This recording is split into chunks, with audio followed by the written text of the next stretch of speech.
My name is Hannah Ringler, and I will be doing a close reading of Robert Browning's My Last Duchess from the perspective of a literary critic. I chose this text because it rewards close reading. It appears dry at first, but quickly becomes interesting and dramatic when you look at it more deeply. It also addresses Common Core State Standards numbers 1, 4, and 6 for 11th and 12th graders. I will be talking about number 4 specifically over the course of this close reading. Number 4 is word meaning and tone. The difficulty of this text I set at upper high school because there are a number of difficult words and archaisms, and also the syntax is particularly complex. There's reversed word order and a number of very long multiple clause sentences. So, My Last Duchess. The speaker is a duke because he's talking about a duchess. We also know that it's from his perspective because he uses the word my, and he's talking to us directly, first person perspective. Last is the most interesting word here, though, because instead of saying my late duchess, which would be my dead wife, my past wife, he says my last duchess, which suggests that she's one of a sequence. That's my last duchess painted on the wall, looking as if she were alive.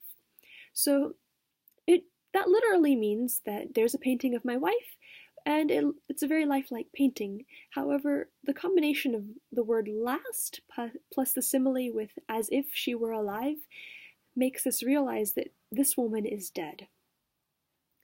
I call that piece a wonder now. Frau Pandolf's hands worked busily a day, and there she stands. So, Frau Pandolf, we don't know who this is. I don't know who this is. I think he's probably imaginary, but the Duke expects us to know who he is and to be impressed by it.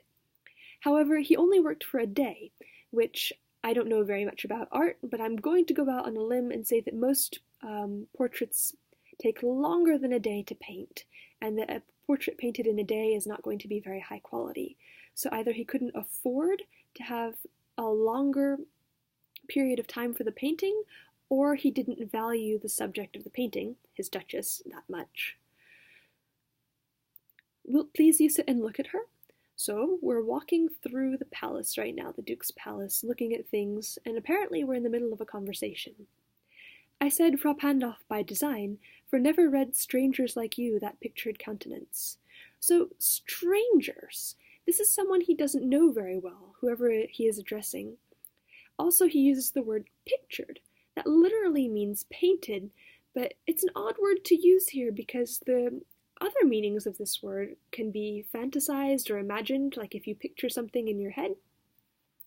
So it suggests to us that the woman he's talking about is a fantasy both of himself and of the painter.